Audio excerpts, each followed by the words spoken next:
gente, bora começar o nosso primeiro podcast da Marcha da Maconha Joinville, dando início aí, né, dando continuidade na real no nosso tema desse ano, que é sobre reparação histórica. Estamos aqui com a nossa camarada Stephanie, mulher foda pra caralho, que vai falar, falar com a gente sobre o Julho das Pretas, sobre reparação histórica e vários outros assuntos aí.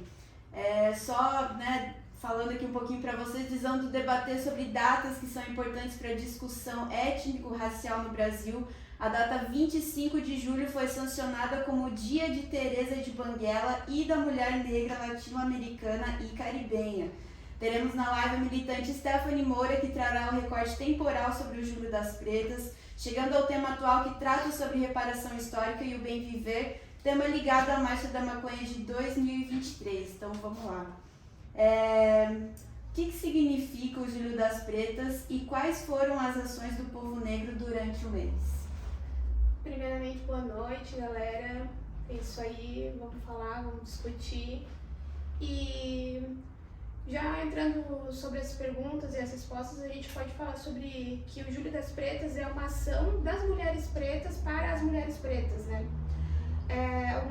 São ações de incentivo em que as mulheres pretas construam as suas próprias narrativas a partir daquele lugar em que elas se entendem enquanto pessoas produtoras de diversas ferramentas que colaboram com a sociedade.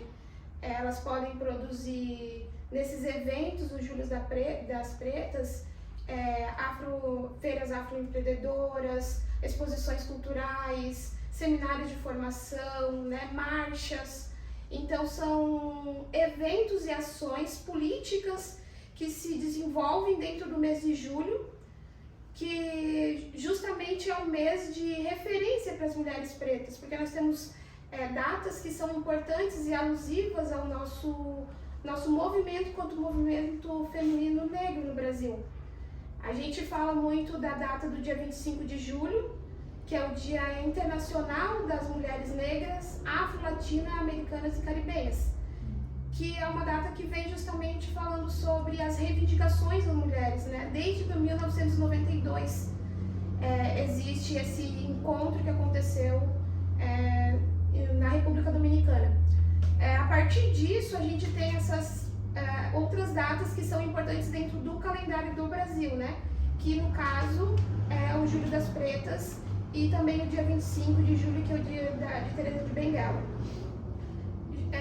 A partir disso, a gente consegue perceber que as movimentações das bases dos movimentos feministas conseguem expandir e criar um cronograma, um roteiro, eventos e ações que contribuem com as mulheres. Assim, elas podem desenvolver as suas práticas sociais, né, de diversas formas. As mulheres negras têm protagonizado mais os espaços de luta?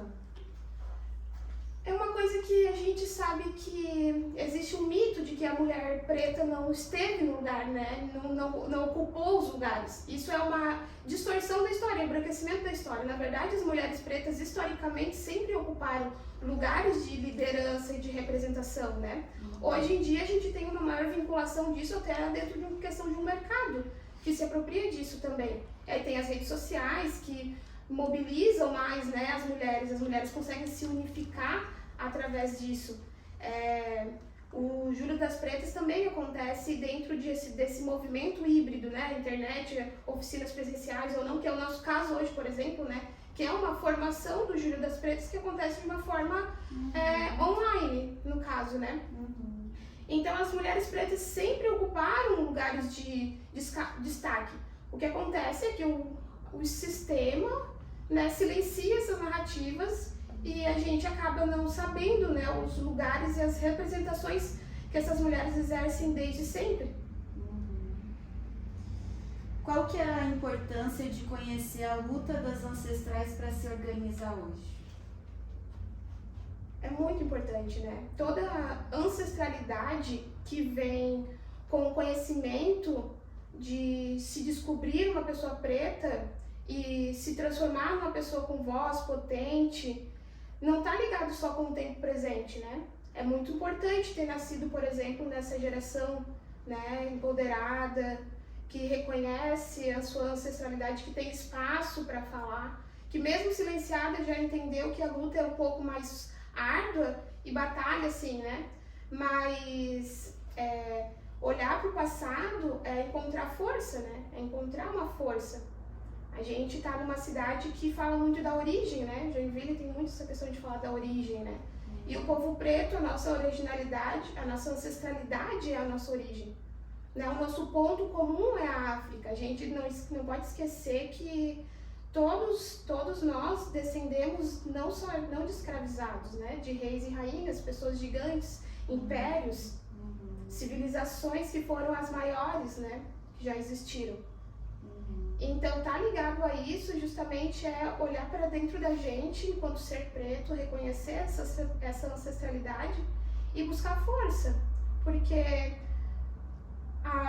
todos os dias, né, se luta contra, né, o racismo. Então, não é só no tempo presente que existe força, a gente também tem que olhar para trás.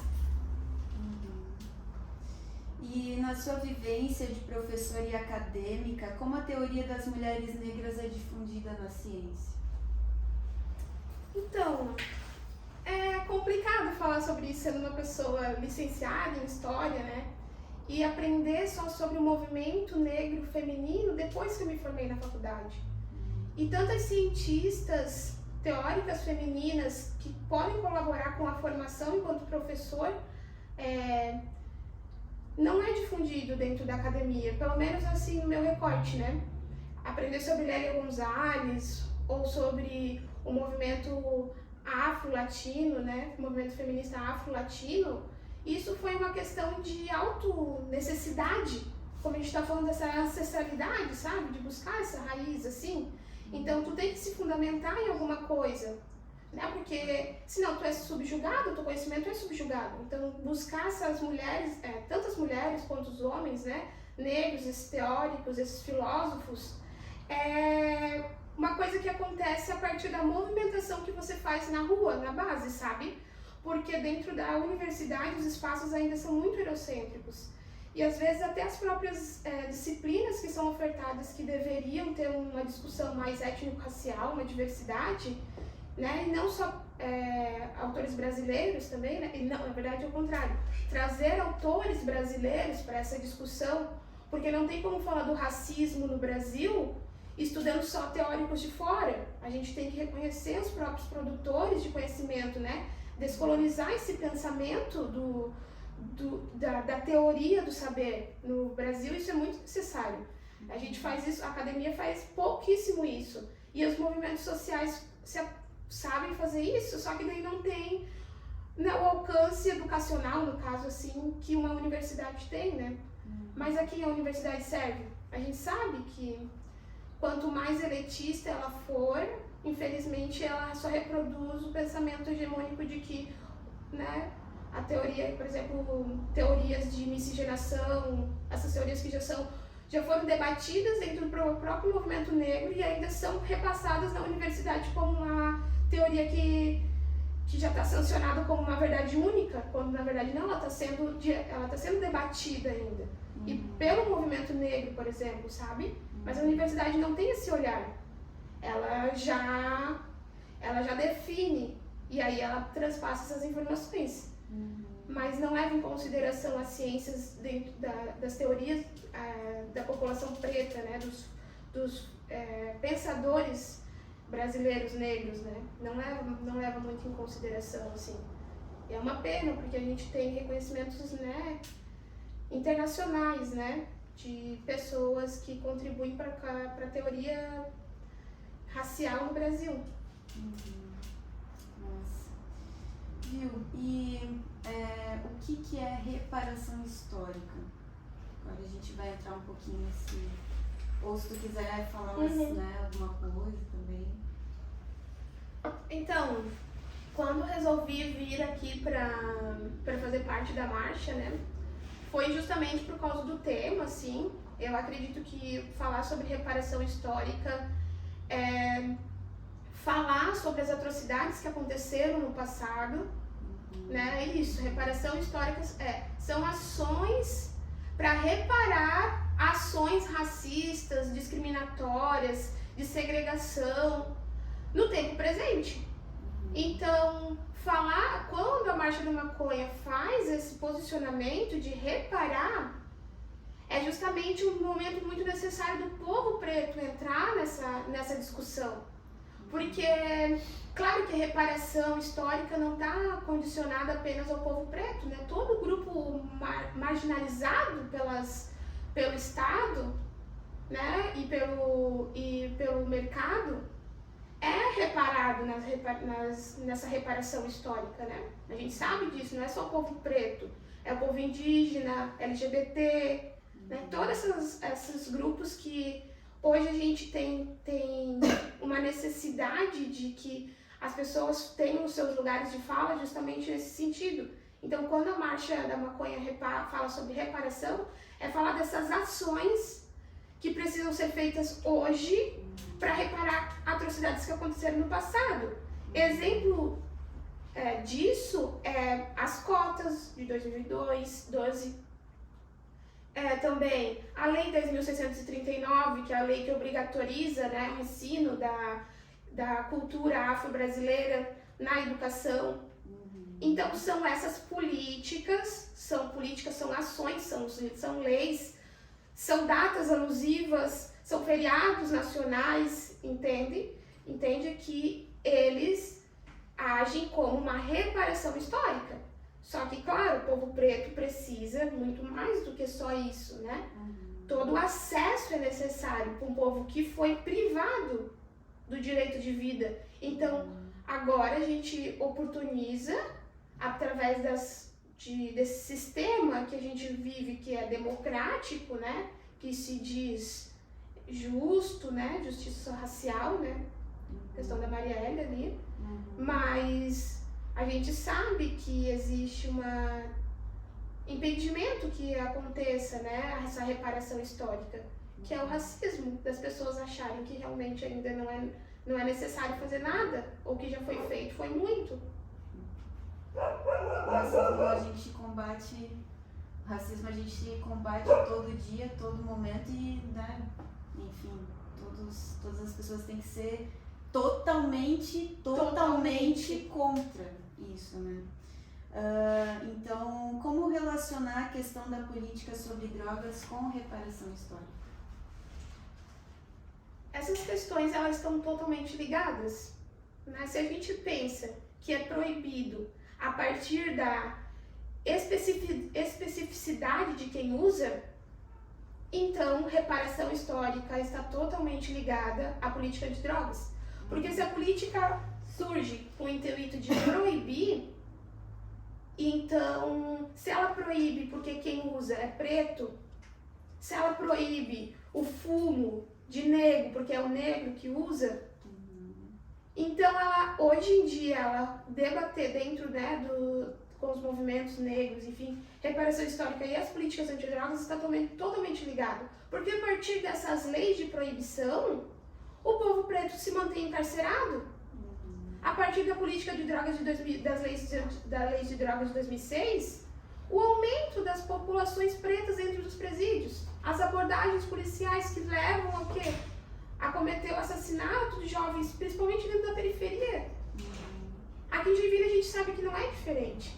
A gente tem essas mesmas abordagens policiais de crianças dentro de escolas mesmo, sofrendo esse tipo de enquadro, como a gente fala, por causa do quê? De uma política de drogas que já tem a sua tabela de cor, de vestimenta, de região, que define quem é marginal ou não. Então, reparação histórica dentro da política de drogas é parar de olhar para o usuário enquanto miliante, né?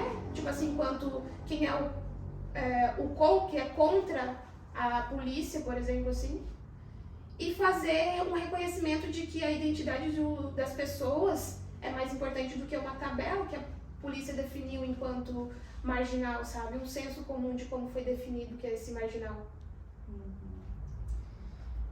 A gente vê bastante isso, né, em vários locais e tal, até como as pessoas em situação de rua são tratadas também, né, tem essa diferenciação na política de drogas, né? Você disse na última marcha da maconha em Joinville que só a sua presença em um protesto já é uma reparação histórica. De qual maneira podemos chamar mais mulheres negras para o protagonismo nas ações?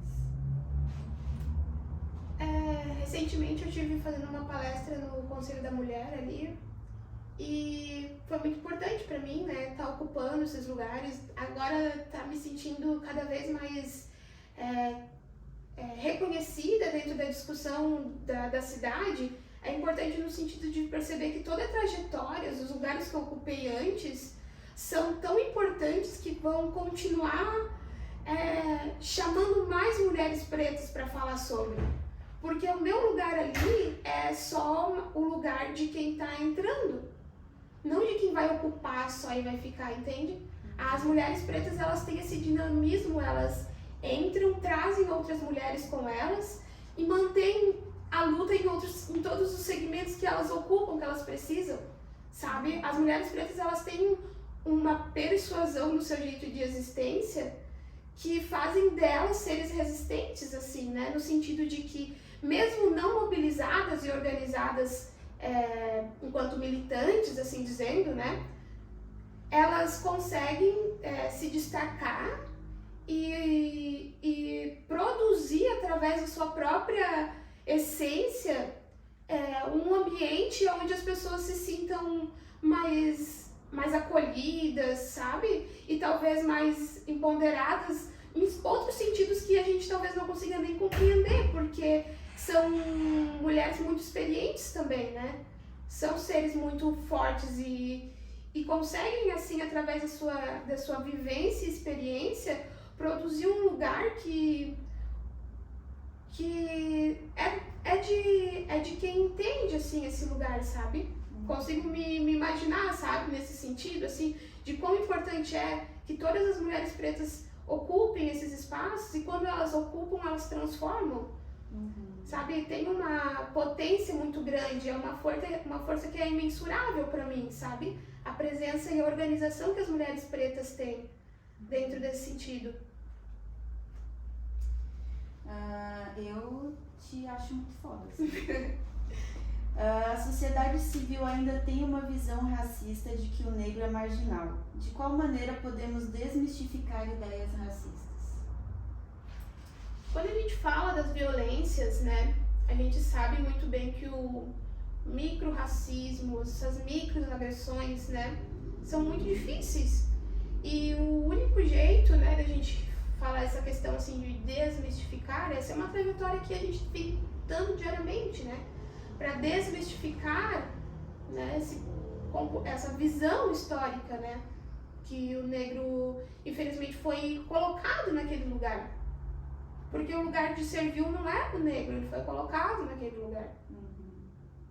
Então, reconhecer as identidades pretas, né, quando a gente fala disso, por exemplo, do Julho das Pretas, estar num ambiente como esse é entender que vão existir milhares de mulheres pretas diferentes, né? Reconhecer a subjetividade do ser preto. Não existe um único jeito de ser preto, né? Cada regionalidade, cada lugar vai dizer e através disso, do reconhecimento do ser preto, que a gente, né? Eu sou uma pessoa que convivo com pessoas brancas, então esse meu agente me coloca nesse sentido de fazer os meus amigos brancos entenderem que é isso que eles têm que fazer, né? Que é isso que as pessoas brancas têm que fazer, que é esse reconhecimento disso, ouvir, né, a partir daquilo que a pessoa fala. Então esse é nesse sentido que eu dialogo agora, né? Do reconhecimento da identidade. A partir disso, você vai compreender coisas que talvez nunca te aconteceram, porque realmente não aconteceram. Só aconteceu com aquele ser preto, com aquele corpo. Então, diminuir isso é parar de negar, né? Parar de negar o racismo, né? Ou questões sociais, né? De periferias, ou a violência. Parar de negar essas coisas que são que são empecilhos para que o povo preto continue progredindo. A partir disso é que a gente consegue enxergar qualquer pessoa, né, enquanto ser. É importante, né, até como tu falou ali, das pessoas brancas se colocarem, né, bastante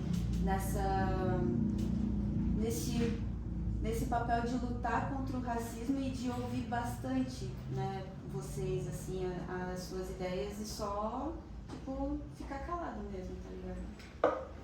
Não é nem o caso só de ficar calado, é de absorver, né, tipo, absorver aquilo que foi falado, porque a luta não é excludente, né, na minha visão, assim, e claro que a gente sabe que tem lugares, mas quem fala, né, quem vai falar pela luta primeiro, né, a gente tem esse lugar. Tipo, de ficar calado, não de falar assim, mas isso aí não é, isso aí não sei o que, entendeu? Tipo, isso não existe, tá ligado? Falar uma coisa dessa. Não, se for pra falar isso, fica calado, então. Tá ligado? Com certeza.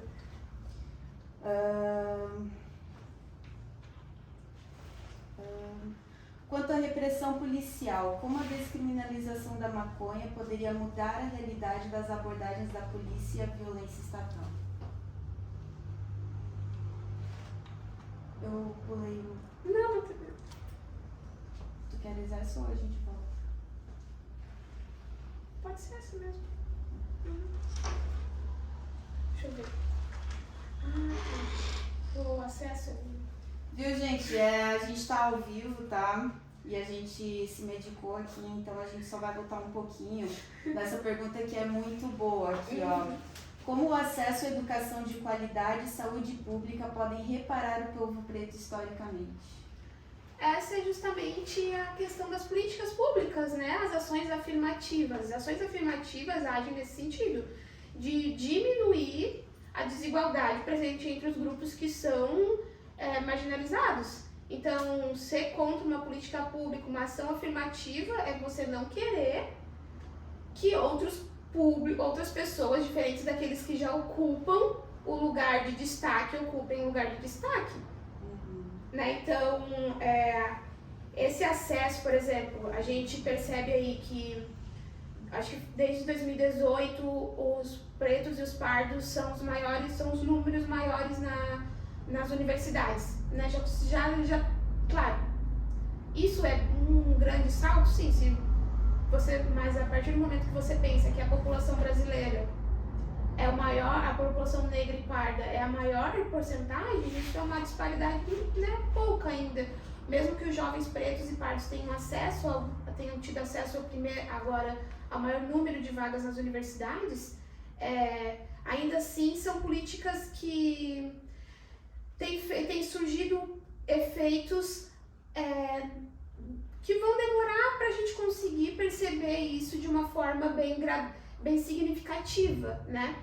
Então, já existiu, por exemplo, no governo passado, querendo mexer, né, na lei de cotas, né? Querendo tirar a autoidentificação. E por quê? Nesse sentido de não ter mais a questão racial, né, impregnada, no sentido de que os pretos já estão ocupando os espaços, né? Então, essa questão de ter os negros na educação, ocupando as universidades, né, abre espaço para, como eu falei, para maior discussão, né, das questões. Na saúde, a gente sabe que existe uma defasagem, acho que de modo geral, do acesso, né, do que é o sistema, mas a gente sabe que é uma questão muito importante e necessária, né, justamente porque é público e é para todos.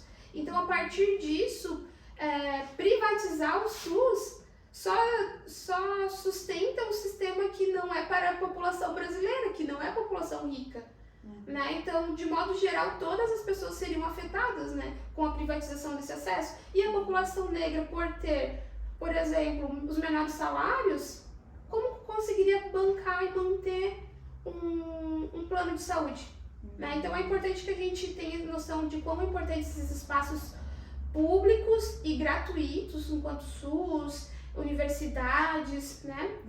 E que essas verbas educacionais e da saúde sejam destinadas também pensando, né, nas questões étnico-raciais, sim, sempre, porque a gente sabe que os lugares mais abastados, que tem poucos postos, ou que as universidades não conseguem suprir a demanda de vagas, são junto com as pessoas pretas, né, que são os maiores polos, assim, por exemplo.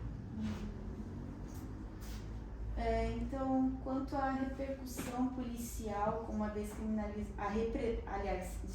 quanto à repressão policial como a descriminalização da maconha poderia mudar a realidade das abordagens da polícia e a violência estatal? A questão da descriminalização da maconha, ela tem vários viés que ela pode ser abordada, né? Porque a gente sabe que hoje, com esse sistema de mercado, a maconha ela já tem sido um objeto de mercado legalizado. Mas para quem tem acesso a financiar todo esse e custear todo esse empreendimento mercantil. Mas a descriminalização na favela ainda não aconteceu. Né? A legalização lá passa longe de acontecer. Né? Então, descriminalizar e legalizar a maconha no Brasil tem vários perfis que precisam ser analisados dentro disso, sabe? Porque ela vai privilegiar quem? Né? Ela vai... E na favela, como que vai ser? Né? E quem sustenta? E o tráfico, como que vai ser? Porque o tráfico não vai deixar de acabar. A gente sabe como que vai funcionar e o que vai acontecer com as pessoas que são. O que o Estado vai fazer com elas? Vai lotar mais os presídios daí? Porque se as prisões hoje já são arbitrárias, como que a descriminalização vai ter uma tabela também, do mesmo jeito que existe abordagem policial? Para quem está legalizado, para quem não está legalizado, para quem está descriminalizado, para quem não está? Porque é importante, na minha visão, que a gente debata isso, né? A descriminalização e a legalização, ela pode mudar toda a realidade do Brasil, né? A gente pode parar como a gente estava falando de políticas públicas ali, por exemplo, essa questão da reabilitação, né, dos usuários, né, que estão presos muitas vezes só por porte de maconha, que nem estão presos por crimes violentos. Então, tem um caso lá que a gente fala bastante, que é o caso de Illinois, lá nos Estados Unidos, que o que aconteceu? Eles soltaram todas as pessoas que estavam presas por porte de maconha. Todas as pessoas que estavam presas por porte de maconha foram soltas. Então, isso é muito importante. Mas eles também libertaram todos os escravos. E depois? Tu entende dizer? É muito importante essas políticas e essas ações. Mas o que vai ser feito depois? Como que vai agir depois? Porque de repressão a gente entende muito bem, o Brasil é um país repressivo. O Brasil reprimiu o movimento negro durante a ditadura. Porque na repressão, enquanto para o povo preto, aconteceu só na escravidão. Sempre acontece, ainda acontece. Então, descriminalizar é muito importante a gente debater, estar consciente disso, né? Até enquanto usuário mesmo, a gente tá sabendo do que está acontecendo e tá se pautando mesmo nas leis. Né? Então, se o STF vai julgar a descriminalização, pô, vamos lá. E aí a gente faz igual foi na Constituinte, a gente pede a palavra, entendeu? E fala o que a gente quer falar. Enquanto agentes mesmo de representações, né? Enquanto coletivo Marcha da Maconha, movimento feminista antiproibicionista, tu entende? A gente vai ter que construir o que vai vir depois da descriminalização e da legalização da maconha no Brasil. Porque se a gente deixar na mão de quem já faz a lei de repressão, é só mais do mesmo, com algumas pessoas lucrando com a legalização da maconha. Né? Tem que ser uma legalização com reparação. Com reparação. Né? Porque também, por exemplo, o tráfico e tal, né? Tem gente que trabalha né? Que esse é o seu trabalho, né? E aí, como que vai fazer depois também, né?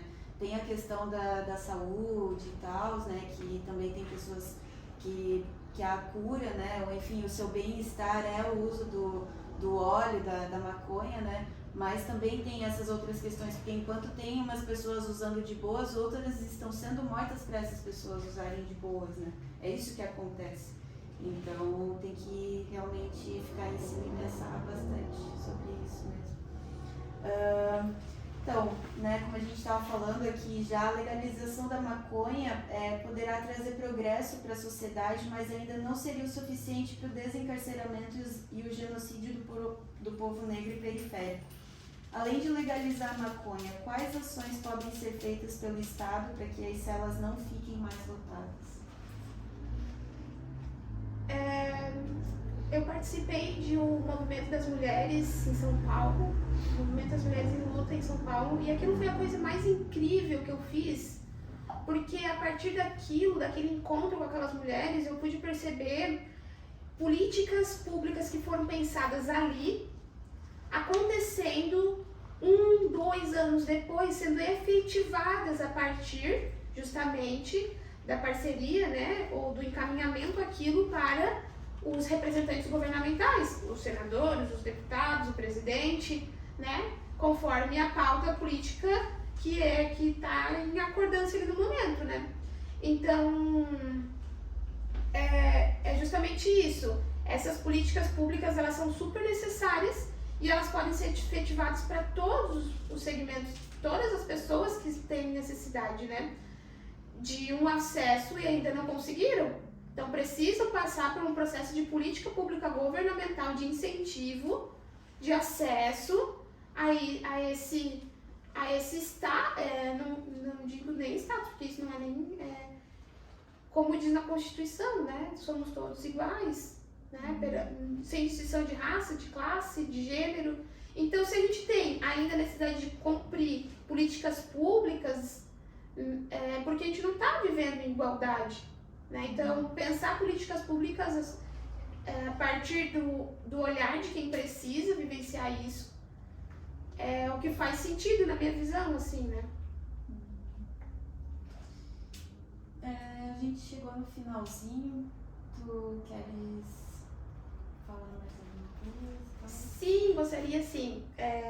A gente falou, que eu acabei também pulando, né? A gente falou ali do Júlio das Pretas, né?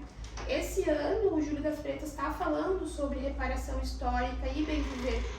Então o tema está totalmente em discussão com as grandes organizações e movimentos femininos negros no Brasil, né? Então não é um momento é um momento de unir, né, as lutas, pensar a partir disso que é importante a gente unir. E os conselhos municipais, as organizações civis, né, são todas muito importantes dentro das ações do Júlio das Pretas também. Porque se é feito por mulheres pretas e se as mulheres pretas estão ocupando esses espaços, então que bom que a gente pode estar difundindo mais isso, né, falando sobre isso e que, claro, né, que chegue uma hora que todas as pessoas saibam já o que é o Júlio das Pretas, sem a gente precisar ficar explicando o que é, né? Que só de ouvir falar já sabe o que vai ser.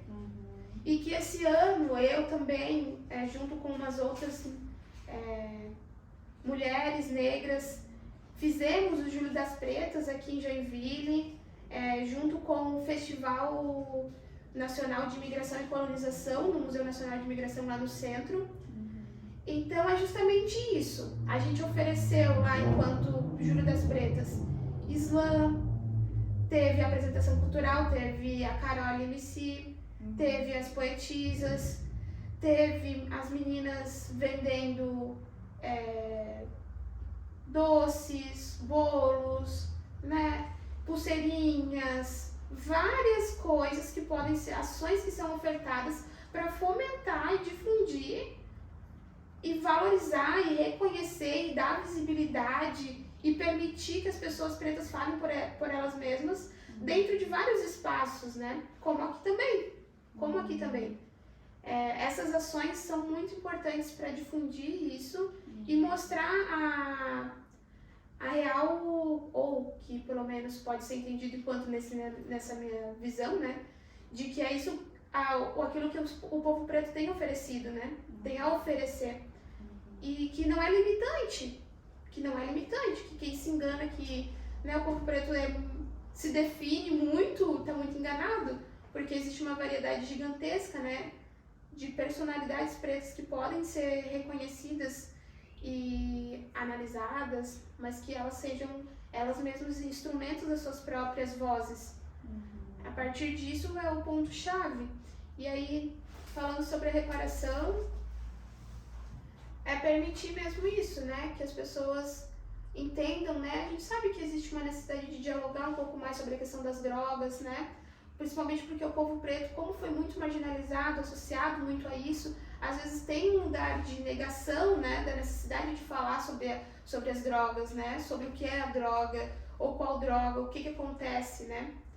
Mas a gente tem que entender que nós fomos muito penalizados e criminalizados por causa das drogas no Brasil. Então debater isso também às vezes até uma coisa que o próprio movimento ainda não conseguiu, porque é uma questão tão enraizada que mantém o jovem negro marginal se falar que fuma um baseado.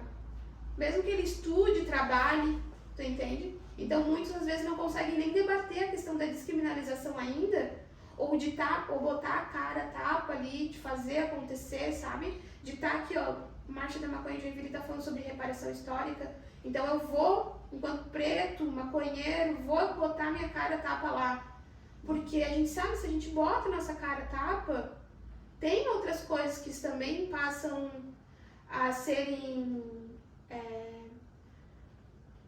julgadas, né, em cima da gente.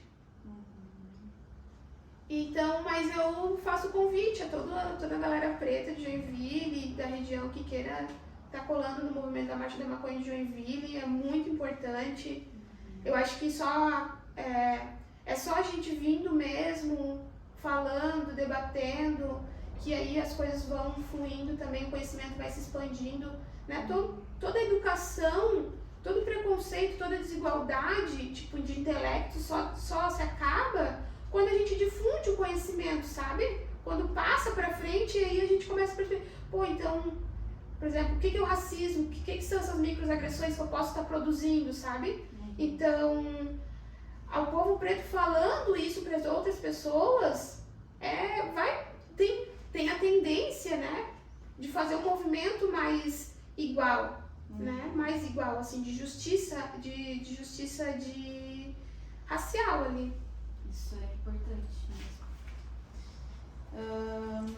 Então, fiquem de olho na votação do STF pela descriminalização, façam o assunto ser debatido nas redes sociais. Quero agradecer, então, bastante, muito pra caralho, a Stephanie, nossa companheira da Marcha da Maconha, toda a galera aqui do coletivo da Marcha da Maconha também, a galera que ficou aí na live. Depois esse podcast vai pro YouTube, esse vídeo, né? A gente tentou deixar aí bem bonito pra vocês. Agradece a geral, tá ligado? Compartilha o nosso podcast que será publicado nas redes sociais. E logo menos tem outra edição também com o nosso camarada Igor, que também é da Marcha da Maconha. Vai estar aí ele é advogado, vai estar dando umas ideias pra gente.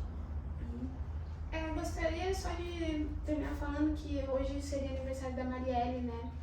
Então a gente tá vivendo aí a prisão e das pessoas, dos assassinos da Marielle e do Anderson, né? Então hoje a gente tá fazendo essa live e a gente consegue dialogar muito com a questão da Marielle nessa questão da reparação, porque ela sempre lutou muito por isso, né? Sempre foi uma pessoa que se representou nesse sentido.